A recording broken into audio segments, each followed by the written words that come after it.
नमस्कार मित्रांनो, एड लागलं प्रेमाचं या मालिकेच्या आजच्या भागामध्ये ड्रायव्हरच्या तोंडून सत्य ऐकताच मालिकेत मोठा ट्विस्ट आल्याचं आपल्याला बघायला मिळणार आहे.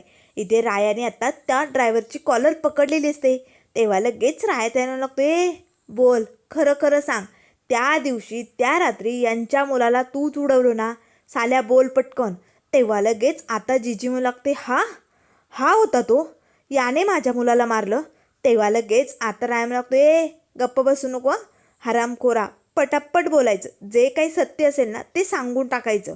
तेव्हा मात्र तो ड्रायव्हर घाबरलेला असतो. पण त्याच वेळेस आता नानाजीजी समोर येतात आणि विचारू लागतात, बोल त्या दिवशी त्या रात्री काय झालं होतं, आमच्या मुलाला तू उडवलं.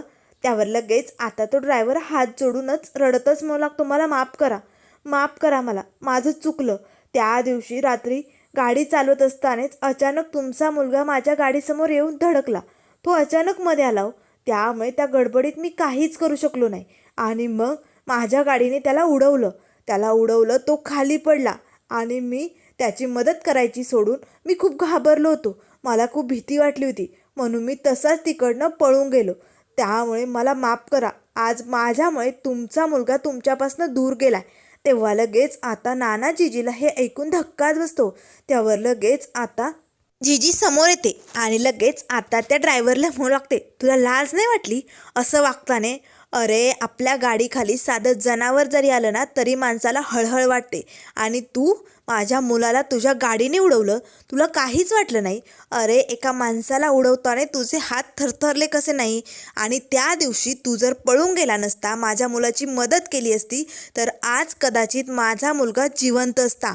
तेव्हा लगेच तो ड्रायव्हर रडतच हात जोडून म्हणू लागतो, माफ करा मला, माझ्यामुळे तुमचा मुलगा तुमच्यापासून दूर गेला, माझं चुकलं, माझी खूप मोठी चूक झाली, मला माफ करा. त्यावर लगेच आता जिजी म्हणू लागते, नाही अरे माफी करण्याच्या लायकीचं आहे का? तुझ्यामुळे आमच्यावरती किती मोठं संकट आलं हे तुला कळतं का? तू गुन्हेगार आहे, माझ्या मुलाचा गुन्हेगार आहे असे म्हणत जिजी आता जोरदार दिशी सणसणीत एक कानाखाली ओढते. त्याच वेळेस आता लगेच नाना समोर येतात आणि म्हणू लागतात, तू आमच्यापासनं आमच्या तरण्या ताट्या पोराला हिसकावलंय, आमचं आयुष्य खराब केलंय. अरे या म्हाताऱ्या आईबापांना तू जिवंतपणे मरण यातना दिले, तुला आता आम्ही सोडणार नाहीये. त्याच वेळेस आता निखिल म्हणू लागतो, हो नाना जिजी, याला अजिबात सोडायचं नाही. हा फक्त गुन्हेगारच नाही तर हा विश्वासघातकी सुद्धा आहे. अरे कुणीही रस्त्याने कुणाला काही झालं तर मदत करू शकतं, पण याने आपल्या मिहीर दादाला उडूनही त्याची मदत न करता तो तिकडनं पळून गेला, त्यामुळे याची सुटका नाही. असे म्हणत नाना आणि निखिल समोर येतात आणि जोरजोरात त्या ड्रायव्हरला मारू लागतात. त्यावर लगेच आता राया समोर येतो आणि म्हणू लागतो, नाना निक्या थांब, हे बघा असं काही करू नका. नाना एकतर आधीच तुम्हाला एवढा त्रास होतोय ना, त्यात हे असलं करून काही त्रास करून घेऊ नका. तेव्हा लगेच आता जिजी म्हणू लागते, इतक्या दिवस हा गुन्हेगार कुठे लपून बसला होता? इतक्या दिवस का आमच्या समोर आला नाही? काय रे नाराधमा, आमच्या मुलाला आमच्यापासून दूर हिसकावलं तू, आमचं आयुष्य खराब केलं. अरे आमचा मुलगा गेल्यानंतर या म्हाताऱ्या आईबापांना किती त्रास झाला. अरे त्याच्या लग्नाच्या पहिल्याच दिवशी त्याच्या बायकोला किती वेदना झाल्या असतील. तिचा नवरा गेला लग्नाच्या पहिल्याच दिवशी. बोल ना, सांग ना, आम्ही काय काय भोगलोय तुझ्यामुळे, आणि हे फक्त तुझ्यामुळे भोग आमच्या वाटेला आले का? त्यामुळे आता आम्ही तुला सोडणार नाही. कुठे दडून बसला होता सांग ना, कुठे लपला होता? तेव्हा लगेच राया म्हणू लागतो, जिजी तो कुठेच लपला नव्हता, कुठेही दडून बसला नव्हता, तो आपल्यातच होता पण तो आपल्याला दिसला नाही. त्यावर लगेच जिजी म्हणू लागते, काय काय बोलतोय राया तू वेड्यासारखा? आपल्यातच होता ना आपल्याला दिसला नाही? आम्हाला का दिसला नाही? तुला बरा कुठे दिसला? त्यावर लगेच रायम लागतो, सांगतो जिजी, समजा काही सांगतो, कारण हे जे काही या केसला वळण आलंय ना ते खूप काहीतरी वेगळंच आहे आणि या सगळ्याचा मी शोध घेतलाय तेव्हा मी याला सापडवलंय. त्यावर मंजिरी म्हणू लागते, राया अरे हा सगळा काय प्रकार आहे? हे नेमकं काय झालंय आणि तुला कुठे कसं समजलं? तेव्हा रायम लागतो, मिसफायर समजा काही सांगतो तुला. त्या दिवशी आपण पोलीस स्टेशनात गेलो होतो माहिती आहे ना. आता लगेच इथे ते पाठीमागचे क्षण दाखवले जातात. तेव्हा लगेच आता राया म्हणू लागतो, मिसफायर तू फाईल चेक करत होती त्यावेळेस समोर जे हवालदार बसले होते त्या हवालदारांकडे मी गेलो आणि त्या हवालदारांनीच माझी मदत केली. त्यांनी त्या केसबद्दल आठवण्याचा प्रयत्न केला. मी त्यांना खूप फोर्स केलं, साहेब प्लीज काहीतरी आठवत असेल, त्या रात्री नेमकं असं काय घडलं होतं, तुम्ही सगळेजण तिकडे गेला होता की नाही, नक्की काहीतरी आठवत तुम्हाला, प्लीज आम्हाला सांगा ना. त्यावर लगेच आता ते हवलदार म्हणू लागतात, हे बघ राया, तसं मला फारसं काही आठवत नाही आहे, पण तुला एक सांगतो, त्यावेळेस तिथे एक माणूस होता जो सारखा चौकशी करायचा. म्हणजे ही केस होऊन खूप दिवस झाली होती, पण सारखा पोलीस स्टेशनला यायचा, विचारपूस करायचा, तो गुन्हेगार सापडला का, त्याला शिक्षा व्हायला पाहिजे असे म्हणायचा आणि आमच्याशीच भांडण करायचा. असा एक माणूस होता. मग तो कोण होता कोण नाही हे आम्ही काही चौकशी केली नाही, पण मला असं वाटतंय राया, कदाचित त्याचा कोणीतरी नातेवाईक असं ज्याने या माणसाला उडवलंय, म्हणजे मिहीरला उडवलंय, म्हणूनच तो एवढे चौकशी करत असेल, हो की नाही. आता मात्र लगेच रायाचे हे सगळं काही हाती लागलेलं असतं, त्यामुळे रायाने आता या माणसाचा शोध घ्यायचं ठरवलेलंच असतं. मग मिस फायर, आपण तिकडनं घरी आलो आणि तिकडनं घरी आल्यानंतर मी निख्याची गाठ घेतली. आता दरवाजाबाहेर निखिल रायाला भेटलेला असतो. तेव्हा लगेच आता राया म्हणला, तू निख्या मला सांग, त्या दिवशी त्या मिहीरच्या ॲक्सिडेंटनंतर तुम्ही पोलीस स्टेशनला जात असाल ना, तेव्हा असा कोणी व्यक्ती होता का तिकडे जो सारखा तुमच्या मदतीला म्हणून पुढे यायचा, त्या गुन्हेगाराचं काय झालं विचारायचा आणि भांडण तंटेही करायचा. तेव्हा निखिलला आता सगळं काही आठवू लागतो. त्यावर निखिल लागतो, हो राया, असा एक व्यक्ती होता, आपल्याच गावातला आहे, तो सारखा विचारपूस करायचा. तेव्हा लगेच राया म्हणू लागतो, नेमकं काय म्हणायचं तो मला सांगशील का. त्यावर लगेच आता निख्या सांगू लागतो, तो सारखा पोलिसांना म्हणायचा, त्या गुन्हेगाराला शिक्षा व्हायलाच पाहिजे, त्याला शोधून काढा, काही पुरावे सापडले की नाही, सारखी विचारपूस करायचा. आणि त्याने त्यावेळेस मला खूप मदत केली होती, खरंच तेव्हा तर आमची मैत्रीही झाली होती. त्यावर लगेच आता राया म्हणू लागतो, काय मैत्री, आणि असा अनोळखी माणूस एखाद्या अनोळखी माणसाचा ॲक्सिडेंट झाल्यानंतर एवढा का आपुलकीपणा दाखवतो. त्यावर लगेच निख्या म्हणू लागतो, हो ना राया, मला याचंही आश्चर्य वाटलं होतं. मी त्याला एकदा नाही दोनदा विचारलं होतं, पण तो मला म्हणाला की त्याला अन्यायाची चीड आहे म्हणून तो हे सगळं करत होता. आणि राया, पण मला ना का कुणास ठाऊक असं वाटत होतं की ॲक्सिडेंट झालेला व्यक्ती कदाचित त्याचा जवळचा असेल, काहीतरी नातं असेल, असंच वागायचा तो नेहमी. तेव्हा लगेच राया म्हणू लागतो, निख्या तुला या माणसाचा काही पत्ता वगैरे माहिती आहे का, तसं काही माहिती असेल तर प्लीज मला सांगशील. त्यावर लगेच निखिल म्हणू लागतो, हो मला पत्ता माहिती. तर आता लगेच आता या पत्त्यावरती रायाने जाऊन शोध घेतलेला असतो.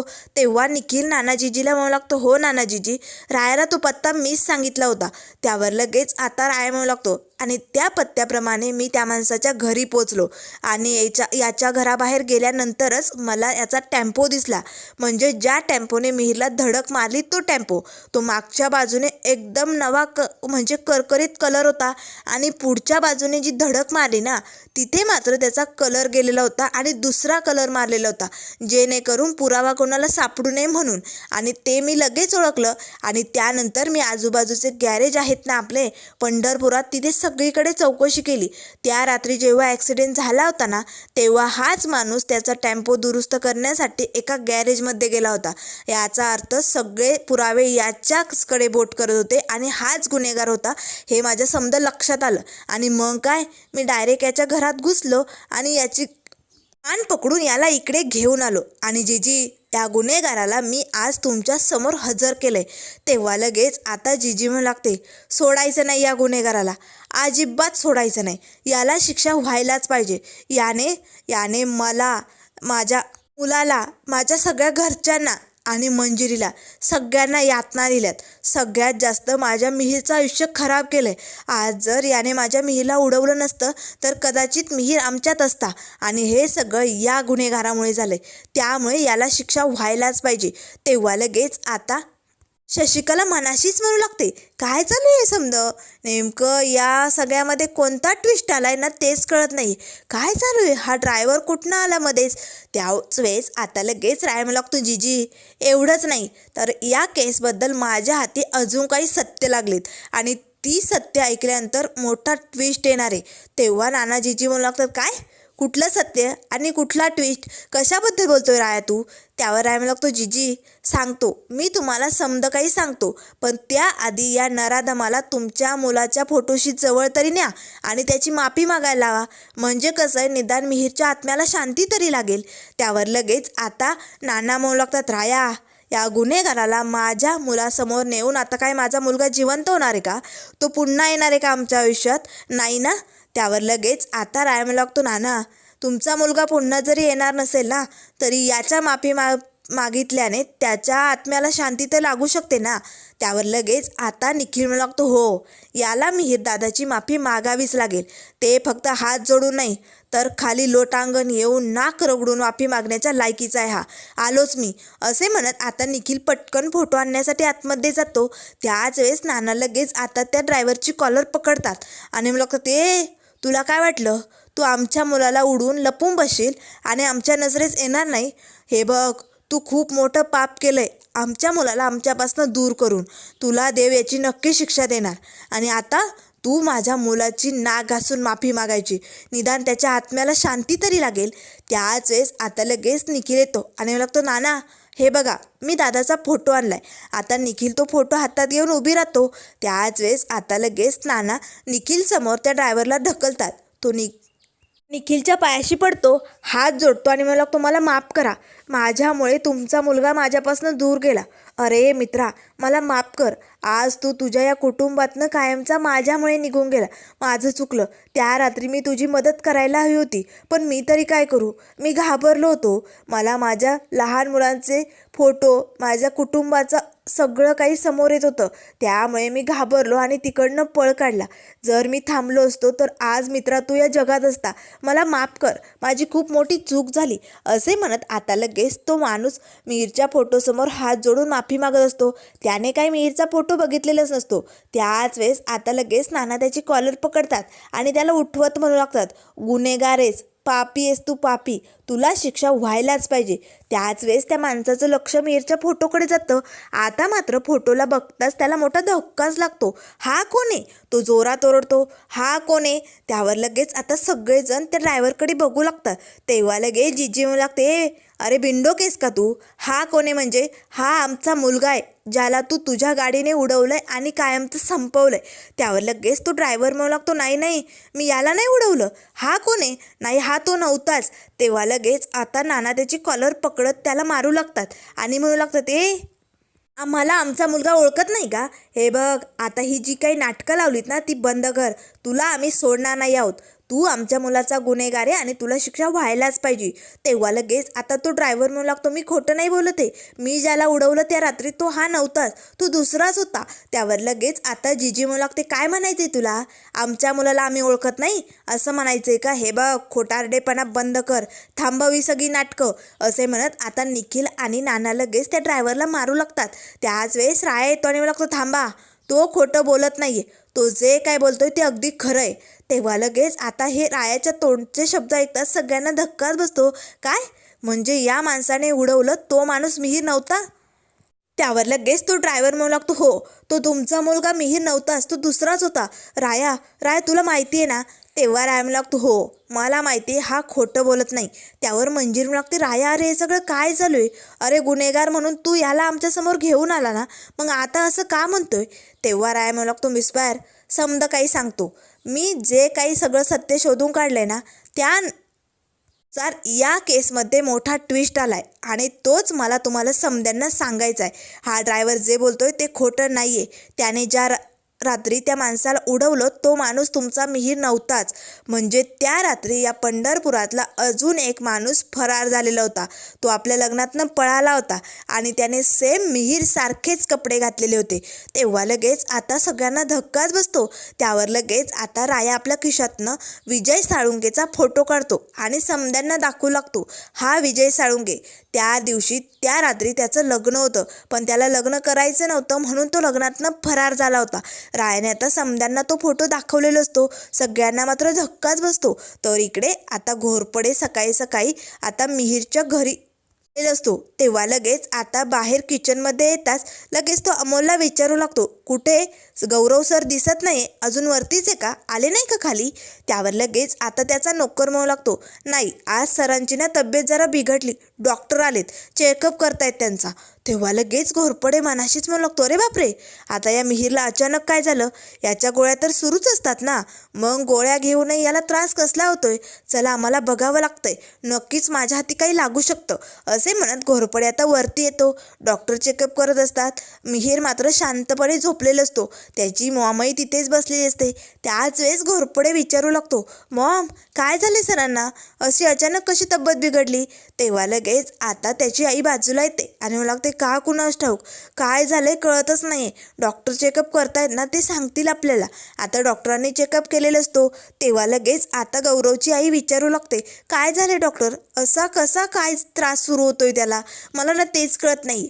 त्यावर डॉक्टर म्हणू लागतात, काळजी करू नका, टेन्शन घेण्यासारखं काही नाही. हे बघा, कदाचित त्यांना ना कसली तरी ॲलर्जी झाली. काल त्यांनी काही वेगळं खाल्लं होतं का, ज्यामुळे त्यांना ॲलर्जी होऊ शकते असं. तेव्हा लगेच आता त्याची मॉम विचार करू लागते, नाही नाही तसलं तर काही खाल्लं नाही. तेव्हा लगेच घोरपडे म्हणू लागतो, एक मिनिट मॅम, मी काल त्यांना तिळाचा लाडू दिला होता. मला काय माहिती त्यांना तिळाच्या लाडवाची ॲलर्जी म्हणून, मला माहिती असतं तर मी दिला नसता ना. तेव्हा डॉक्टर म्हणू लागतात, बरोबर, तुम्ही तिळाचा लाडू दिला म्हणूनच त्यांना ॲलर्जी झाली. आजपासून त्यांना तिळाचे आणि शेंगदाण्याचे लाडू वगैरे तसले काही पदार्थ देऊच नका. तेव्हा लगेच त्याची आई म्हणू लागते, ठीक आहे डॉक्टर. त्याच वेळेस डॉक्टर आता काही औषधं लिहून देतात आणि लगेच ती चिठ्ठी आता गौरवच्या आईच्या हातात देत म्हणू लागतात, ही औषधं लवकरात लवकर घेऊन या, त्यांना फरक पडून जाईल, तुम्ही काळजी करू नका, पण इथून पुढे त्यांना तिळाचे पदार्थ खायला देऊ नका, असे म्हणत डॉक्टर तिकडनं निघालेले असतात. घोरपडे मात्र खूपच खुश होतो. त्याच वेळेस आता घोरपडे लगेच गौरवच्या आईला विचारू लागतो, मॅम, जर सरांना या सगळ्याची ॲलर्जी होती तर तुम्ही मला आधी का सांगितलं नाही, मी त्यांना तो लाडू दिलाच नसता आणि त्यांना हा त्रास झालाच नसता ना. त्यावर मात्र आता गौरवची आई अशी थबकते, आता तिला काय बोलावं काही सुचत नाही. त्याच वेळेस आता ती घोरपडेला म्हणू लागते, म्हणजे कसं आहे ना जय, मी समद्यांना सांगून ठेवलं होतं रे, पण तू आत्ता नवीन आलाय ना, तुला सांगायचे विसरले होते.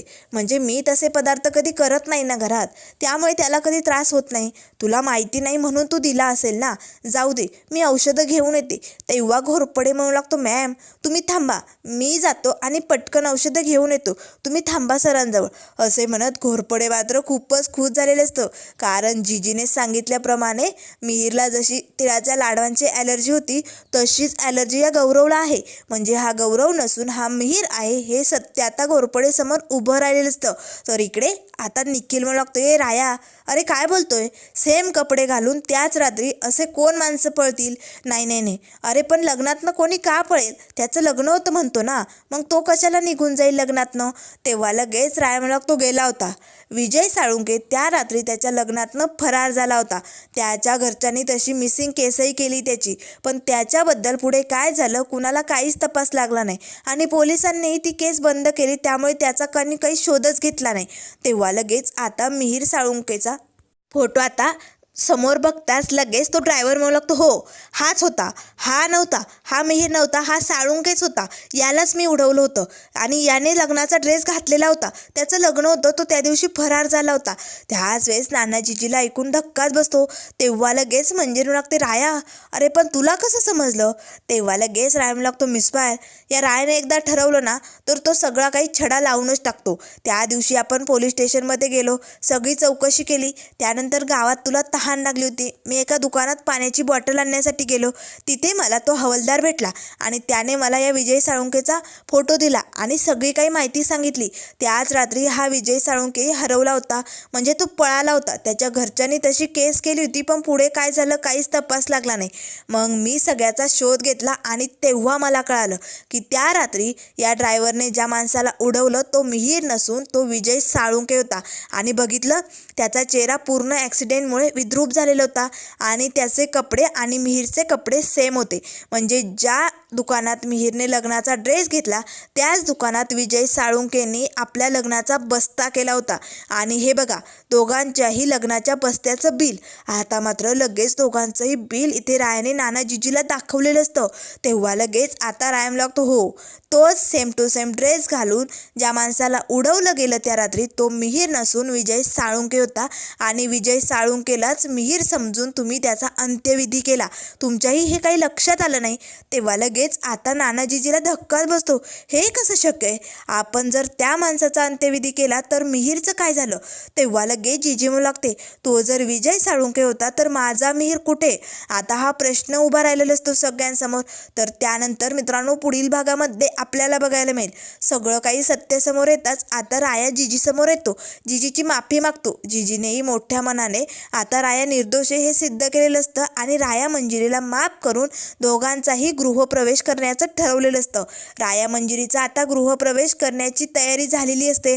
जिजीने छान असा गृहप्रवेश करून राया मंजिरीला अगदी जोडीने घरात घेतलेलं असतं. पण इकडे घोरपडेच्या हाती मोठं सत्य लागलेलं असतं की हा गौरव नसून मिहीरच आहे. आता मात्र लगेच घोरपडे म्हणू लागतो, राया मंजिरी, तुमच्या या सुखाच्या संसारात आता तुमच्या सुखाच्या संसाराची राख रांगोळी करण्यासाठी मी मोठं वादळ घेऊन येतोय पंढरपुरात.